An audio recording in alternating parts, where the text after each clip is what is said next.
welcome. In front of me is a Samsung Galaxy M53, and today I'll show you how you can insert SIM and SD card into this device. So, to get started, you will need to grab one of these things, a SIM eject tool, which comes provided with the device in the box. You could also use a paper clip, straighten out one of the ends, and it should work just as well.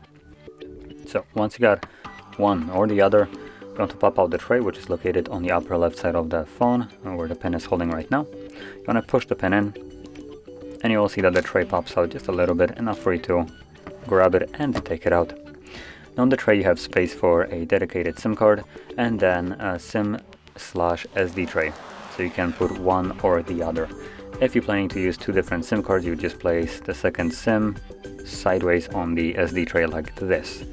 But because I'm using one of each, I'm just gonna move it over and then occupy this one with the SD. There we go. Now once they're in place, you can insert it back into your phone. And the cards should start working immediately once you do. As you can see, it has already started working. So enter SIM pin. I'm gonna confirm that quickly. So the SIM card is obviously working, and I can see that SD card is working as well, which you can see right here. So that is how you can insert your SIM and SD card into this device. And if you found this very helpful, don't forget to hit like, subscribe, and thanks for watching.